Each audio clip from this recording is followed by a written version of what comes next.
we're going to go, I'm getting a little off kilter here, but when your rights are violated, number one thing is you're not going to go to your PD. You automatically go to your sheriff. He's the top dog in the county. He can arrest the mayor. He can arrest the police chief. He can arrest your governor. He can arrest the president of the United States. Not many sheriffs even know they have that power. That's why it's important for you. You can learn at least, I would say, 20% of the knowledge I have is going to come from right here. It's 84 pages. This is the Sheriff Handbook. You read this. It's on our website. You read this. Make a copy for yourself and make a copy for your sheriff and get a meeting like this. Get a bunch of people together and say, we want to have a meeting with you, Sheriff. Are you going to uphold your oath of office? Are you going to protect we the people? Here's the handbook. We're going to give you 4 days to read this, and we want another meeting. Are you going to uphold what your oath is? And by the grace of God, we might find one man honorable enough to uphold his oath of office. And it's all we need, folks. One sheriff. Yes, ma'am. Just one question. Are sheriffs appointed by county, or how are they distributed? They're voted into office by we the people. But are they by county or how? By county, Yeah, yes. by county. So there's one sheriff per county. Is that how? That's correct. Okay. And, excuse me, the one state right close by to us, they call themselves the constitutional state. That's Connecticut. Guess what? They did away with all their sheriffs. That shows corruption right there. Yeah. Vermont's trying to do something similar. I think it was like last year that a bill was introduced to put the sheriff's departments under the direct authority of the department, the State police. state police. And So guess that- what? Totally unlawful. Sure. And I'll tell you why. He's elected by we the people. Right. The state has no authority to even trespass on that. The state police are under the sheriff. And that's where we go. We say, hey, wait a minute. They're trying to steal your power. And you're allowing it to happen, Sheriff? No. And definitely not on my watch. We as a people, yeah, go ahead. The question is, so we're looking for the sheriff with a backbone, and then the next question is, will they deputize us? And the third question is, can we make citizens arrest? Is the question. Okay, now we the people actually have all the power. And just to explain a little bit of something, this Constitution right here, this Constitution is our contract with our government. We the people always have the power. Now here's where we gotta go, is we gotta be a collective. If we're gonna do a citizen's arrest, we gotta do it collectively, Hold on. I'm gonna take a quick pause. okay? Microphone is dead. So did you pause your tape? Recognize are not what they mean. Okay, yes. You want to come back in and start up with everything we've missed? We're rolling again. Okay, I thought maybe it was the MUTCD. That's what I always use against the cops, because I know the MUTCD pretty well. what we're going to focus on is getting remedy, and Donna's bringing it to my attention because I get the same questions all the time. You know, my phone was ringing off the hook in the very beginning. It would stop at 2 a.m. and start up again at 5 a.m. because I was dealing with phone calls from Maine all the way to Hawaii. So, and Hawaii is in a mess right now, let me tell you. Okay, when your rights are violated, when you go into, say, a grocery store, okay, and they say, well, you can't come in with without a mask on. What you're going to do is, you can call the sheriff to come out there and defend your rights, but you definitely want to go this route. You want to get the name of the general manager, and then you want to get the name, write down, bring a pad with you. Write down the name of the door Nazi, and that's what I'm calling them now.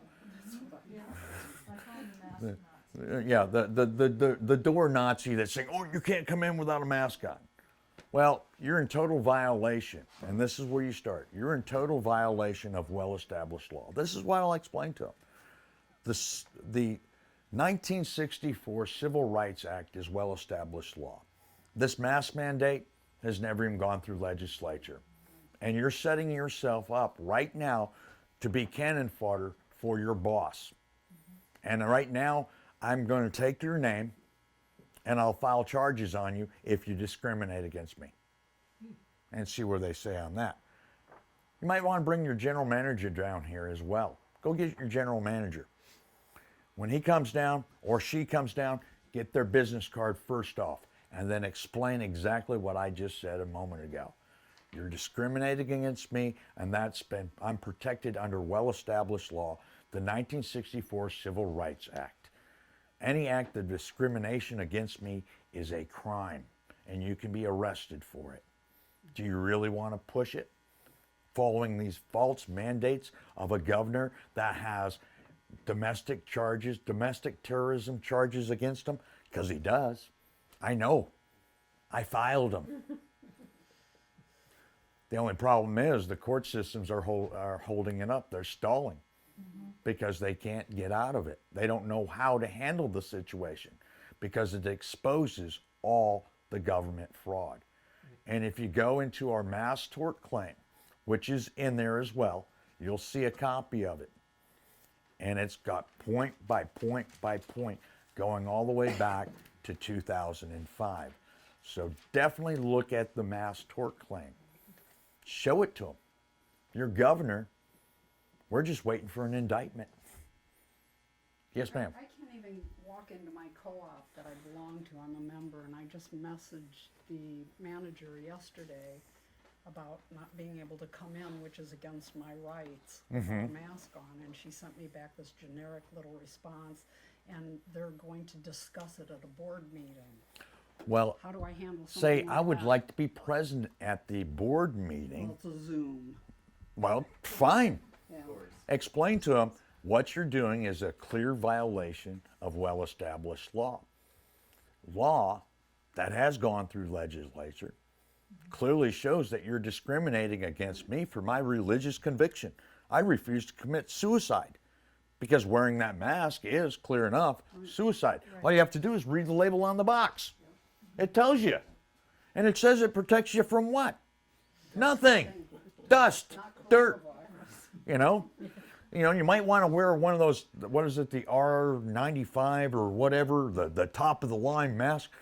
Well, even wearing that doesn't protect you from the scamdemic. They call it the coronavirus. I call it the Heineken virus. But no, where I'm at is you definitely establish to them that they act as their friend. And I've done this with cops. I've had them on the phone. The first bar that I opened up, that's still open to this day, was when I started the Reopen America campaign on my 50th birthday when they shut down Texas, March 19th. I had a bar that my brother frequents in Pennsylvania. He said, you got to call my brother. They can't shut you down. I got on the phone with them. They opened that night. That night, they were invaded upon by the state troopers at 2 o'clock in the morning, Pennsylvania time, 1 o'clock in the morning, Texas time. My phone rings. He says, Rick, state troopers are here. They're going to fine each one of my patrons $500 a piece for not social distancing, and they're going to fine me $1,000 for being open. I said, get the top state trooper on the line. He gets on the line. I explain the law to him quite simply. And then I explain to him that by violating the law, now that you know the law, and I've explained it to you, you are now subject to litigation. I can have the bar owner take your house, your car, and everything you own, all the way up to your dirty underwear. And that's exactly what I said to him. I said, I will sue you for everything you got in your private capacity. And then I'm going to go after your chief. I'm going to go after everybody that's in the line of chain of command in their own private capacity, because you guys should know better. You guys are supposed to be law enforcement, right? Law enforcement is being used as cannon fodder by people higher up that are profiting from us losing our businesses. So back to what you're saying. The bar is open to this day. No social distancing. Well, the police officer or the state trooper did do one other thing. The very next day, he parked cars up and down from the bar and was pulling everybody over that left the bar and testing them for DWI. I called him up and I said, let me explain something. That's entrapment and harassment. I will sue you in your private capacity and I'll take everything you own. It stopped. You got to be forceful with these people because they are your public servants. And if you don't, they're just cannon fodder for the elites anyway. And if you don't see that, you know, you got to be nice to them. And I've been nice to cops, and they've actually come back to our side and say, we're not doing that. And that's a plus. But we have to go after our governors. And all these excuses they make, well, he just made the mandate. He's not enforcing it. Guess what? It all goes back to you, buddy. You know, these governors think that they can get out unscathed. No, they can't, because they enacted this nonsense. And William Barr, the Attorney General, already warned them I was coming. And it's not just me. I need all of you coming. We need to take back our republic. And that's the facts, folks, because if we don't start acting together as one united front against tyranny, evil wins. How many people want evil to win? Raise your hand. Okay. So I can pretty much guess you guys are going to step up to the plate and you're going to start doing the paperwork that we've put together. Follow our instructions. Because as Maggie and Murgy and Jack, I wish they were here, but you'll see their video on our website. These people have been 100% successful. And that's just two 80-year-old people. Come on. We can do this. And we need to start educating other people to do the same thing. Now, remedy. These are true right here. It's going to be strength in numbers. And it's going to take all of us to start educating people and getting them to take action. Like I said, it's going to take courage, but what's so difficult about putting paperwork together and doing it for your friends and saying, hey, take this in and file it. Take this in and file it. It's a very simple process. And we've pretty much laid it out for you. Okay, file up against... Okay, and you can also file these same affidavits against the mayors, police chiefs. You can file it against anyone, but the main focus is to get as many on against the governors. Yes? So tentatively in the affidavit that I'm working on, I wasn't exactly sure who to target. So I've got the governor, lieutenant governor, the commissioner of health, and the attorney general. Mm-hmm. Is that right? Or I would go after if the police chief is allowing his officers to violate your rights. Go after him. Go after the mayor. Go after all of them. Get everybody in the food chain. What about that Dr. Levine here in the state of Vermont? Right. He's really said, he's actually said that he has power to keep this mandate going. Well, I do have him. Well, you tell him to well, stop smoking crack on his weekends. Yeah, really. Okay, seriously. Tell him to stop smoking crack on his weekends because he is out of his God-blessed mind. That's how I felt. Okay, was he an elected official? No. Okay, is he acting inside the Constitution?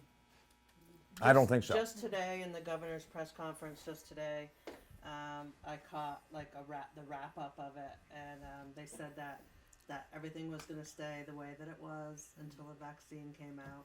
And like I said, But the funny thing is, like, So nothing's earlier changing at on in all, the even. week, they said that it's a two-prong approach, and that even after the vaccine, you're still going to have to wear the mask yeah. and social distance. So Right. Oh, right there, he yeah. contradicted himself. And Yeah. well, stop and look at it this way. What authority do they have? And that's the question I tell everybody. By what authority? by what The authority? authority we allow them to have.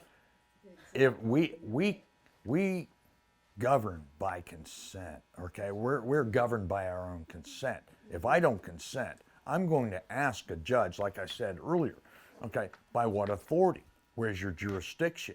You're going to have to put their feet to the fire, make them come up with evidence, because there is none. You hold them accountable for violating their oath of office. And then you file against them with the sheriff. And that's why it is so important to read that sheriff handbook. It'll give you at least 20% of the knowledge I have right in this.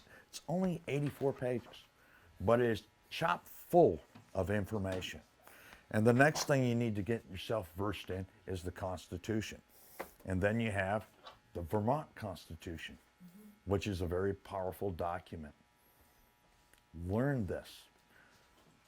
This will show you how to get rid of the governor. This will show you how to get rid of a sheriff. And we got to focus. Judges are easy. Judges are easy. Sheriffs are the most difficult voted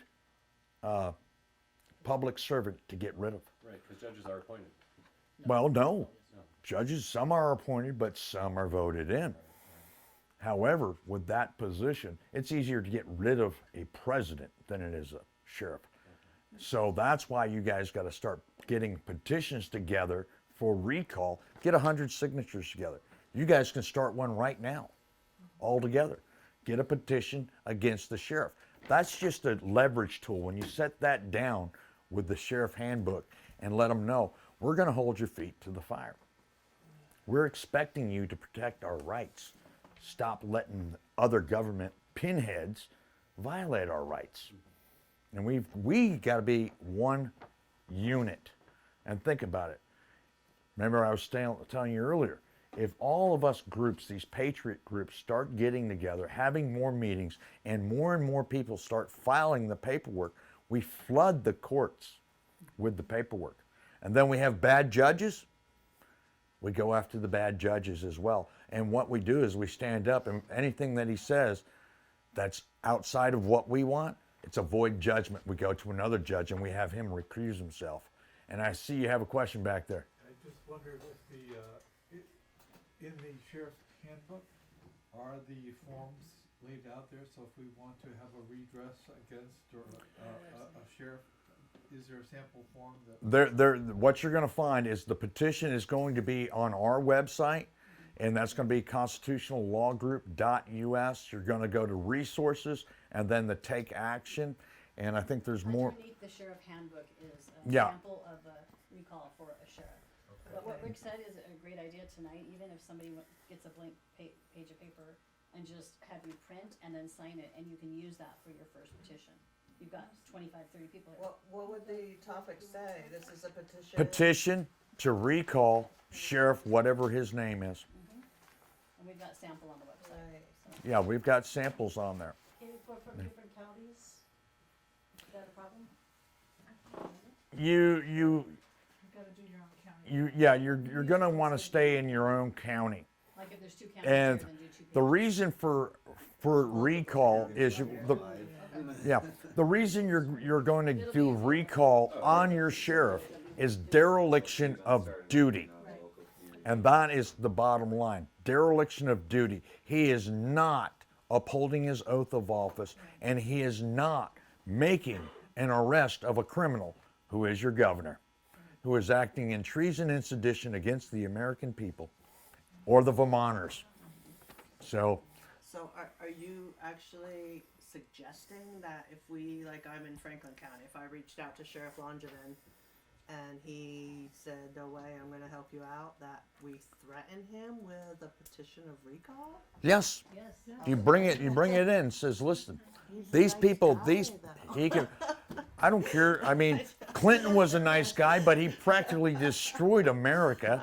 I mean, come on. We don't say that. No, I know.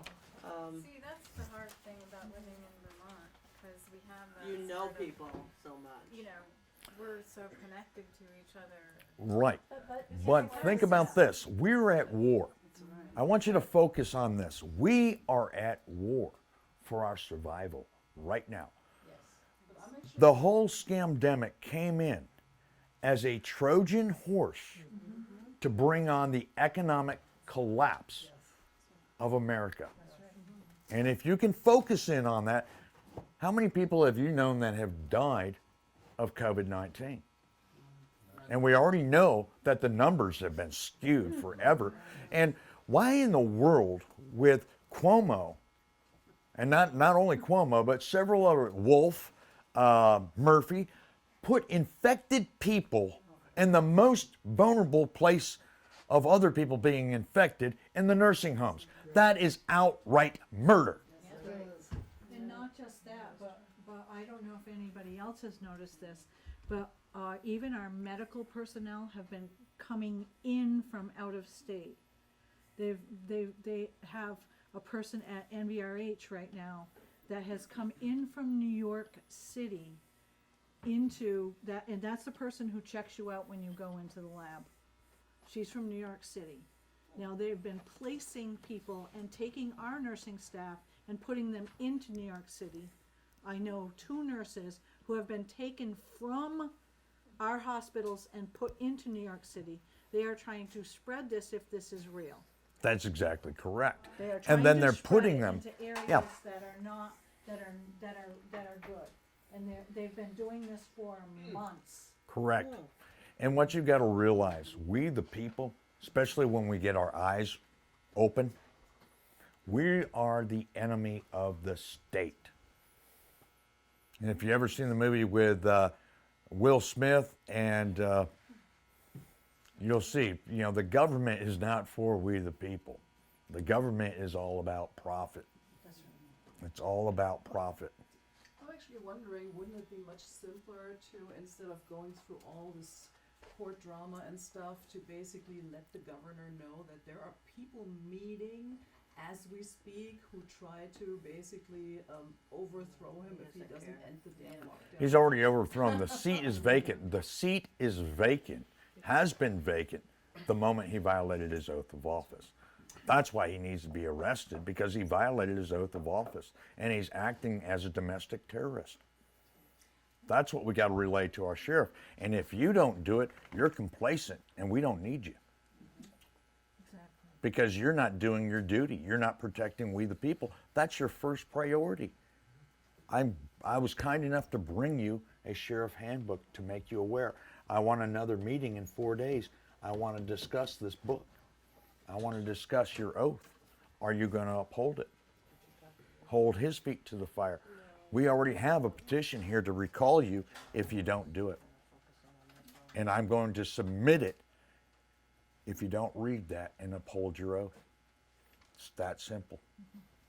What about town councils? The town council of Montpelier is falling all over itself to beat the governor at his own mandate. So I always wonder. Are they elected officials? I believe so, yeah, sure. Did they No, take an oath of office? I guess so. Bury them. Okay, well, I don't live in Montpelier, so Doesn't matter. okay, Bury them. okay. That oath of office is the linchpin I'm using for every government official. And your dog catcher, he has to take an oath of office. Anyone working for the government has to take an oath of office to uphold, protect, and defend that Constitution.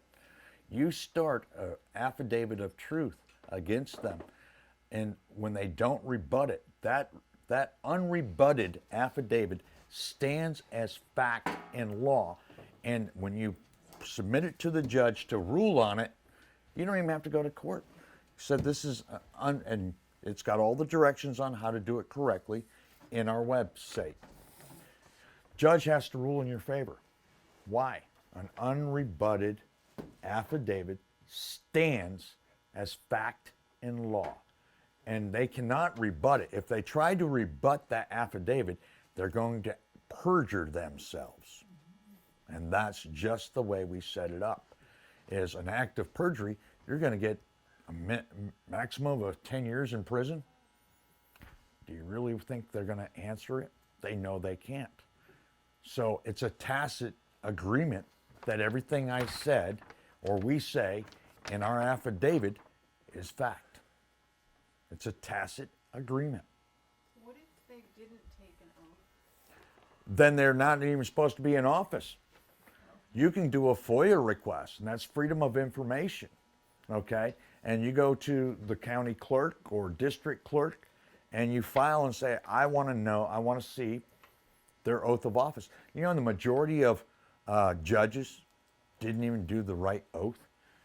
For an oath to be valid, it's got to be signed with their first, middle, and last name, not an initial. That means it's invalid. They're supposed to also have a bond. Ask for their bonds. I've done this, and I've had judges thrown off the bench because they didn't do their oath of office correctly. So that's another linchpin. But where I would mainly go is definitely stay focused on getting your sheriff on board, because he is going to be the most valuable asset if he acts correctly. He's going to be your asset. Buy him donuts. What if let's say the various counties reach out to our sheriffs and, 6 counties of the 14 are unsuccessful of the people who are involved, and the affidavit's ready to go. Do we still send the affidavit out? Yeah, the affidavit's going to be filed. And that's just filed by by certified mail. We have the instructions. Yeah, you'll have the Right. instructions And on then there. if we don't hear back from the governor and all Yeah, the he's got to parties, rebut. then do you guys kind of come in and help us with the next step when we don't hear, or? I can assist on that. Yeah. But what I'm saying is it's pretty much there together. And the way I've tried to frame this is to make every one of you knowledgeable enough in the paperwork when you read it to be your own lawyers, not attorneys. Notice I didn't say attorney. But to be self-sufficient, but working together as a team. And if we work together as a team, we can beat the scam that's going on against us right now. And this is taken the deep state decades to get to this position. Because we got to look in the mirror and say, we're the ones that did this or allowed it to happen. Well, if we didn't know any better, how are we supposed to be palatable for even knowing? Because we were dumbed down from toddlers. I'm aware of what you're saying. The 2,500-hour indoctrination program known as public schools. We can go back and say, our grandparents, our parents, and now us. But now It's been going on that long. it's been The going on indoctrination- actually longer than that. Yeah, I'm aware of But that. So that's, the information is out there, and it is out there. and we have to take the time to do the studies. Now, I have spent over 30,000 hours of studying the law. And what I can tell you is, in order to get remedy, you've got to learn that the system is corrupt and it is evil, and you don't always win. But this remedy that I'm giving you with the presumptive letter, with the affidavit of fact, that becomes unrebutted and becomes fact and law, is the easiest, most effective way to get our freedom back. Now, I spent a lot of time putting together the mass tort claim, a lot of research, a lot of fact. Well, it's all facts, all facts. But the problem that I made with going with the mass tort claim and all the money that I spent, which is just about $20,000, and filing in 42 states against the governors, it's there. Right. It's filed in the federal courthouses, Thank you for doing but that. they're stalling it Right. on purpose Well, of course. because I didn't put a time limit on it. Now, with the affidavit of fact and the presumptive letter and the affidavit of fact, I'm giving them, and we're knocked it down to 14 days Great. to respond and rebut. And if it's unrebutted, it stands as fact and law. That's Now you that's bring normal legal Yes. action anyway. Normally Yes. it's 14 days. Yeah. Well, I usually give 21 days, but because time is of the essence right now, time is of the essence. I'm saying 14 days on the on the presumptive letter, and then 14 days. No.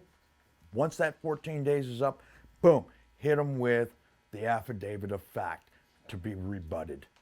Let them know we're coming, and we mean business. I was gonna skip the presumptive letter and just go right to the affidavit. I'm aware of that, and that's what Jack was talking about earlier today is skipping it.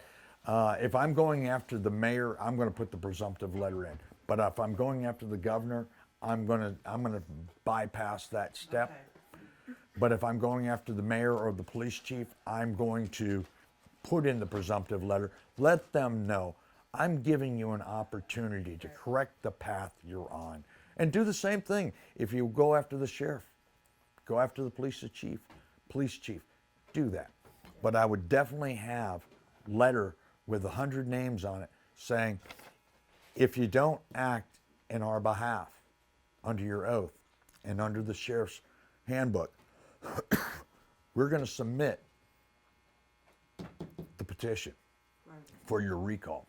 Hey Rick, will you mention Montana, what happened at the school, so how they treat if something happens to a child, you know, the teenager, the masking and all that? Oh, What they, what happened just recently, and that was Minnesota, by the way. Oh, Minnesota. It was Minnesota. I got a call the other day. An asthmatic child wearing a mask went to the nurse's office and couldn't breathe. They called the mother. The mother showed up. Her child's face was blue. They wouldn't let them take the mask off. Wouldn't let him take the mask off. She goes, Rick, what can I do? I said, get the name of the nurse, get the name of the principals, get the name of the school administrator. Go to your sheriff's department immediately and file charges of child endangerment. This is how you handle the schools. And I'm saying you've got to hit back. Yes? So even if we don't have any children in the schools, but we're concerned about the laser pointing at the forehead, you know, affecting the pineal, we're concerned about the mask, Right. we're concerned about the future, do we move ahead and file on them? Absolute question is, by what authority? Are you preventing me from getting service? Are you preventing me from getting an education? By what authority do you have to do these unwarranted tests on me? Because my body is my property, and that's a trespass. If you keep forcing these on me, I'm going to charge you with trespass and denial of service, which we already said is a violation of what? Oath of office. No, 1964 Civil Rights Act. Let me, how do we deal with the people who are going along? We've got so many people in Vermont who are going along with everything. I always say this. Look at them, say, you know, you don't have to wear that mask, and see what they say.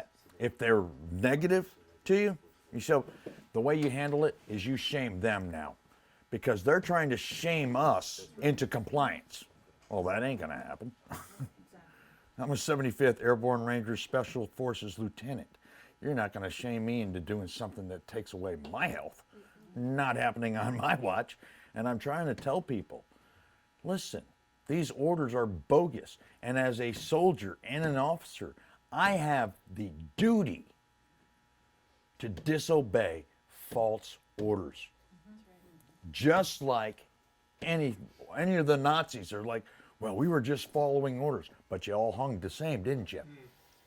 Right, because Excuse me, I think, were you asking, like, that each affidavit, like, let's say I do up a master affidavit for everyone to copy, but it has to be truthful. So, like, I have Yes. grandchildren, so I don't have any children in school.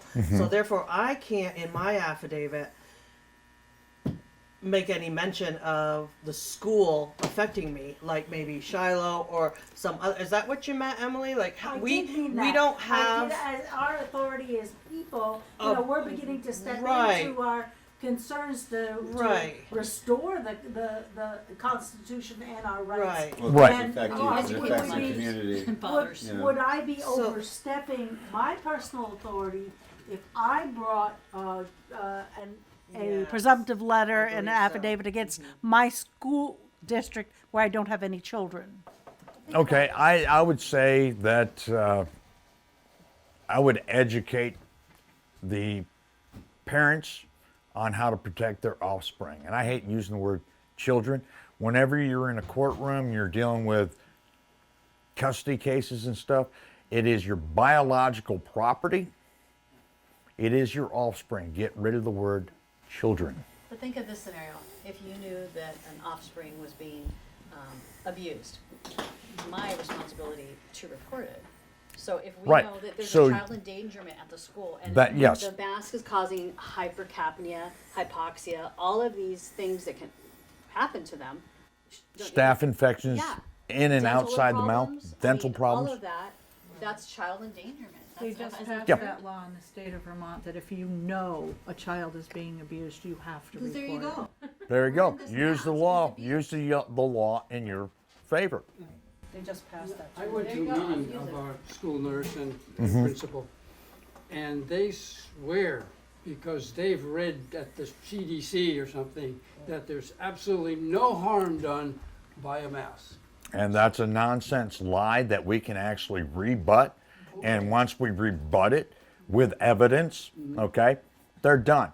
The CDC, how many of you know that the CDC is not part of our government? The CDC is a for-profit corporation.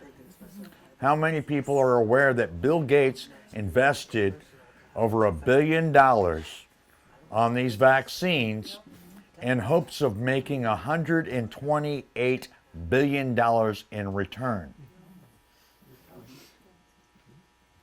How many people know that Bill Gates is wanted in India and Africa for the harm that he did those people?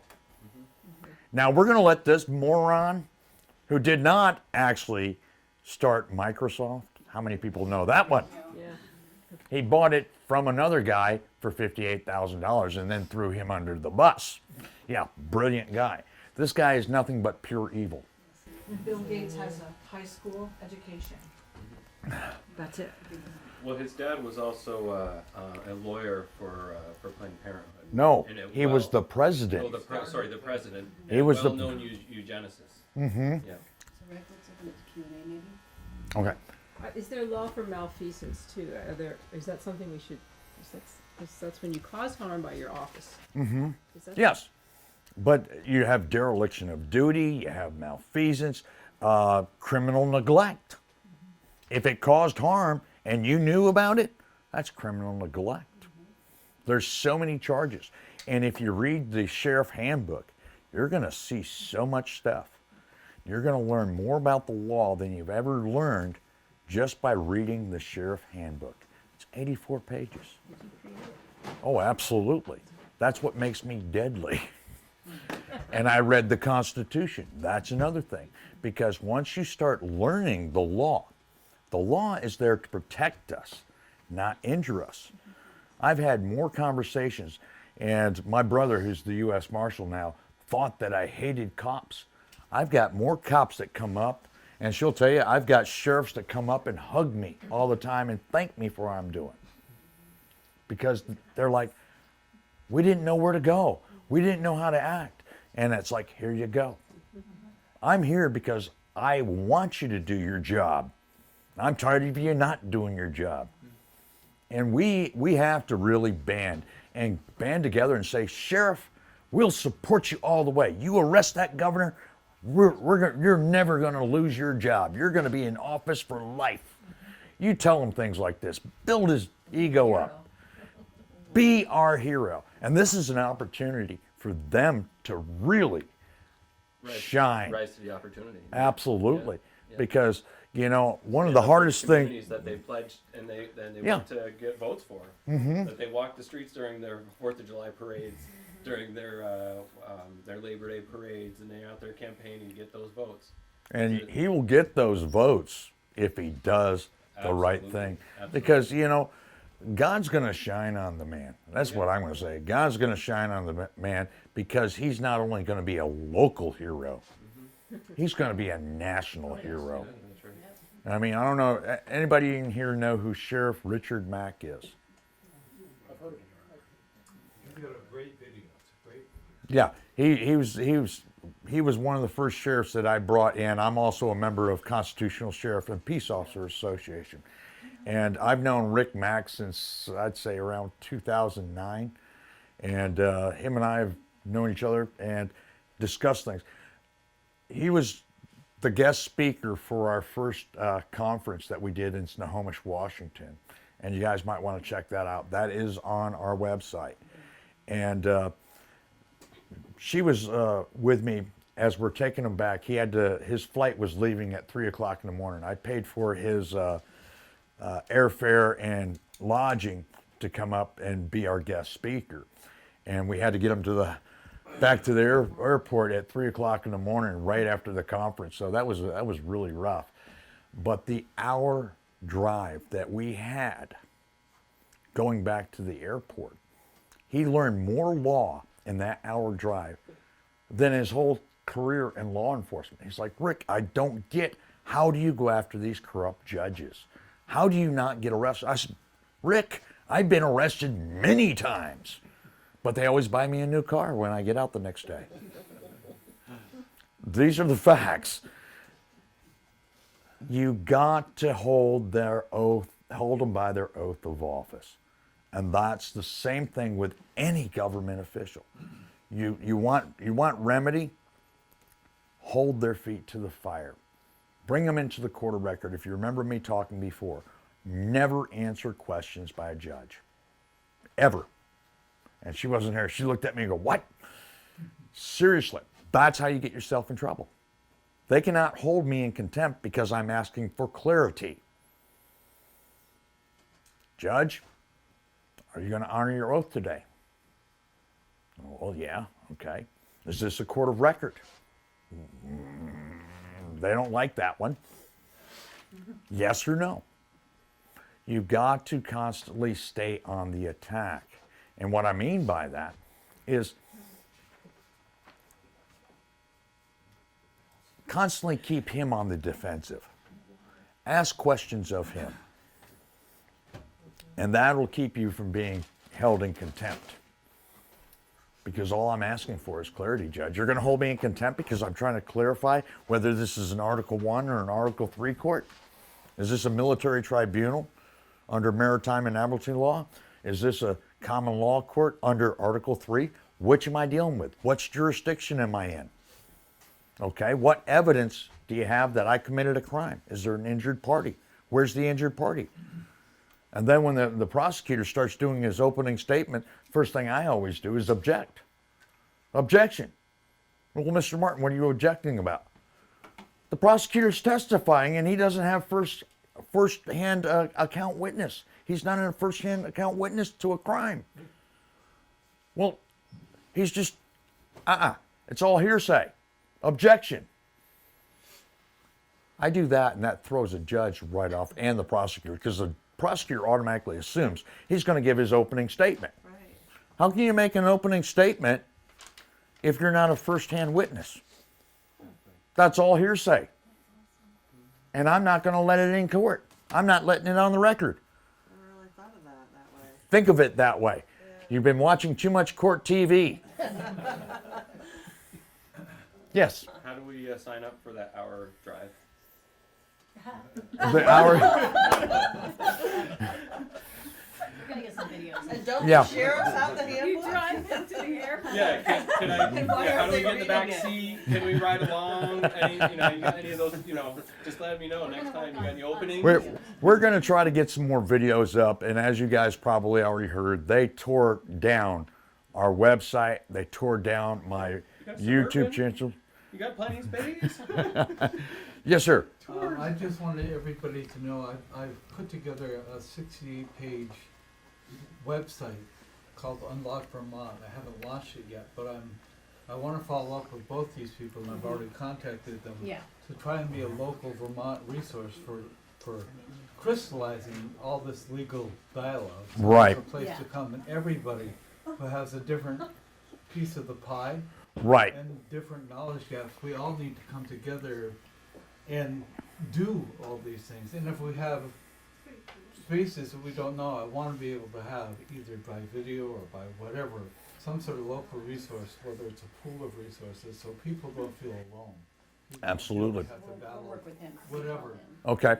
Great. But I really want, because I really think following up to this, we need to hear you again and again. Right, we're aware of the encouragement, and I know people once they run out, they're on fire, and then all of a sudden they fizzle when their questions aren't answered. And she'll tell you, I've been very good at trying to get back with people immediately with answers to their questions. And you know, the last thing I want to do is have people confused. I want people to be focused on the directions that are there, and we tried to make them as simple as possible. And she says, because I've been in court so many times, and I mean, it's just easy for me. I just you know, I just live the life. She'll tell you, I love going into court, and I'll just give you guys a few stories. Playground, right? It's to me, it's a playground. I will tell you some of this. I want to do this just for kicks. Tell you some of the shenanigans I've pulled in court, just to ease the tension just a moment. I've gone into court, literally, with my cowboy hat on, waited for the judge to come out, and I'm standing there with my cowboy hat on, and the judge comes in and says, "Sir, you need to remove your hat." What state was it in, sir? Texas. All right. And you know, Texas is pretty tough. So I'm standing there and I said, gee, Judge, I never say Your Honor, by the way, because there's nothing honorable about these people. Right. Nothing. These guys are all satanic worshipers, in my opinion. Well, especially if they didn't swear the right oath. Well, they're not an honor. when they come in and they say, "Mr. Martin," or "Sir, take off your hat," and I actually did this, and I said, "Excuse me, was that an order?" And he says, "Yes, that's an order." I said, "Fine." I pull out my yellow notepad and I wrote $1,000 to take off hat. Welcome to McDonald's. And I handed it to the bailiff and made it give him to the judge. And he read it, and he said, if you're going to order me, I'm going to make you pay. There's your bill. You want me to take off my hat? I never took off my hat in that courtroom. I've gone in there, and it was just before a trial. They got the table out there, and they got the pitcher of water with 2 glasses sitting there at the table. I literally went out, waited for the judge to come out, and I'm still standing there. The judge came out, already knew my reputation. I'm waiting for him to ask me questions or give me an order. Pour myself a little glass of water, reached in my pocket, pulled out my flask of scotch, poured it in there, start drinking it in front of him, waiting for him to make a statement. Judge never opened his mouth. Never opened his mouth. He waited for the prosecutor to come out, and the prosecutor already knew my reputation, didn't even say a damn word. So are we going to discharge this case or what? Yes, Mr. Martin, we're discharging it. Get the hell out of here. That's how you handle judges. And I'm not telling you guys to do that. I've been doing this for a long time. But it takes courage is what it takes. And it takes throwing the judge off his game. Because the judge has got like a cookie cutter thing of how he handles cases. And when you can throw him off his game, and he just goes... Well, from what I've seen, it's the dumb approach. They just play dumb in every case. Yep. They have to be dumb because they have to be educated by the prosecutors in order to make any decisions, supposedly. Because they have to be unbiased. But well, they're the thing is, walking in there from the get. I've actually been in the chambers. They all thought I was a bar member during one of the cases. And you see the judge just railing the defense attorney, just railing them and all that stuff. And then they go back in the chambers and they're slapping each other on the back, because it's all an act. Exactly. These guys play golf together. Yeah. These guys play poker together. These guys are in it, and it's just an act. And that's what I'm telling you. And when I walk into a courtroom, I'm going to make it fun. I'm going to look at the judge, and I'm going to say, what's going to make this fun?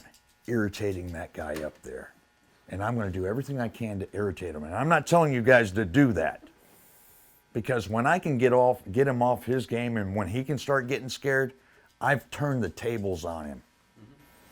Yeah, but I think, I guess the big difference that I see in that, Rick, is that, I mean, I think you can have the courage and like, I have the courage. I don't have any problem speaking to the governor or sitting in legislative committee rooms or anything like that. But you have to have the knowledge to back it up. Right, and that's- when it comes to the law, I mean, I can do this affidavit, but Yeah. I mean, I could study law 24/7 for the next year, and we don't have time for that. Right. I'm still not going to know those things to throw out Right. in rebuttal like Well, you it's- would. It's like he was saying though, there's already the methods that work. Yeah. So what people have to do is they just have to learn Focus these on that, methods and and we can carry help this. each other, you know? Yeah. Carry this with you everywhere you go. Yeah. Learn this. Learn the sheriff handbook, and you will find more remedy than any law school is teaching. I promise you. You will learn more. I don't understand how. You're unaware. I'm going to get rid of that word from everybody. The word understand means you stand beneath me. That's why a judge will say, do you understand your rights as I have read them to you? And I say, absolutely not. But I am aware. Now go ahead. Well, if we're informed, but other people aren't informed, like I went to our sheriff's website. Mm-hmm. He obviously doesn't know what he's supposed to be doing because his goal is to make the roads safe, and that's really all that's written there. And so how come he doesn't understand his role as a sheriff? And Because we, the people, haven't held his feet to the fire. We haven't been kind enough, and I mean kind enough, to educate him. We got to bring him, we got to say, hey, I need an appointment with you. And all of us, you get a group of people to go in there and say, hey, listen, we know you probably are unaware, and we want to help you. We want you to be the best sheriff you can be. We want you, we're going to give you 4 days to read the sheriff handbook. It's only 84 pages. We want to make you aware of the power that you have to protect we the people from that tyrant governor. Can we come back and see you in 4 days? Please. They got plenty of time while they're protecting the road construction crews. Yeah, these road, and how many, I think what most most of the sheriffs sheriffs in do. Vermont are traffic people. Because Yeah, they protect the most road of them, construction because not crews. many They Vermont sit in their municipalities vehicles have all day police long, departments. protecting So the that's road where the construction sheriff crews. fills in, but they really. the sheriffs don't know their jobs. They've been going blindly on what they don't know. They're like, well, as a sheriff, what's my job? And that's what that It is book. us being kind enough to educate them because it is That their is. duty. It to is- know it is the an law. act- It is their duty to Yeah. know what it is their Right. career But is. the government doesn't want them to know. That's Why do right, you it think hasn't they're trained getting them. rid of them? Why do you think they've been getting rid of the ones that do know? By paying them off. Hey, we'll give you $80,000 to retire early, get out of Dodge. You know, there's your pension. Have a nice day. Right, couple things. I just, it occurs to me that it might, it should be clear, but to put it in words, that what you're doing when you're helping these law enforcement people or these people to stand up for the moral character of the law, you're actually gaining wonderful friends. So the question about being afraid of standing up to a nice person, you're actually gaining because you're the wall they can lean on. And you can Okay. does that make sense? Well, yeah, when you're educating a sheriff, because most of them don't have a clue the power that they possess. Right. And by, innately, they're good people. you know, most of them, well, we voted them into That's to right. office, so we must think that they must have some semblance of character. Most Now, of them are good community members. I got rid of one of the most dangerous sheriffs in San Patricio, Texas. He had been the sheriff for 46 years. This guy was, if you went up against this guy, and this is no joke, you went up against this guy, you disappeared. Right. I was the one that got him out of office. Thank you. And he actually threatened my life in front of a bunch of people. And I said, Sheriff. And all I said, would you do your job? I was dealing with an elderly man that got ripped off by a friend of the sheriff for $500,000. And I said, listen, I've given you all the evidence. I've got all the paperwork together. Go arrest this guy. And he says, don't threaten me or I'll kill you. It was the Wild Wild West down there. Oh yeah. So I said, Sheriff, you do realize I tape all my phone calls, and you just said that in a group of people. Oh wow. Click. 10 minutes later, his lead investigator, Austin Tucker, who was working the case for me, calls me up. Oh, please don't go after the sheriff. When we were supposed to go to court, on a Monday. That Friday, before Monday, he retired. Yeah. I didn't get him in prison, but I did get him out of office, and he had been in there. And let me tell you, if all the people that disappeared were to stand up at once, San Patricio County would have a population explosion. But would you like to close out for the video, and then we'll continue? And also, would you close us in prayer, please? Absolutely. We ought to have started in prayer, and I'm thankful Always. to hear that you will close us. Well, I will definitely love to answer questions, and I would say the best thing that we can do as a group is become larger, and everybody be a participant in taking back your rights and your government, because they are our servant, and we got to hold them accountable for everything that they have done unlawfully. The Constitution is that limited contract. Anything, I don't care if it's emergency powers, they have no more authority than what that contract gives them. Legislation, we said it earlier, Mulberry versus Madison. Easy as peasy. Any law repugnant to the Constitution is no law, has no force of law, and can be ignored. How hard is that to remember? That still holds up. A Supreme Court ruling from John J. Marshall from 1803, never been defeated. Then the other one, on the Rick Mack case, when he defeated the Brady Bill and survived the Clinton administration. Justice Scalia stated, the Constitution is there to protect us from our own best intentions. I don't care. The government has no business in health care. We've explained that. Has no business in Social Security. None of that. That's we the people. We have to take care of, we have to be our brother's keeper, as it says in the Bible. Do you have that quote on your website? I'm sure it's there. Okay. The first one that you can. Sure. Not Yeah. Not the Justice Scalia one, Yeah. but the other one. Yeah, Mulberry versus Madison, Yeah, you have it. 1803. Great. It'll be there. Great. So, Can we, should we, do you want to on the video, or should we just close the video and then continue? I say we all just, those that are faithful and believe, let's just bow our heads and we'll end this in prayer.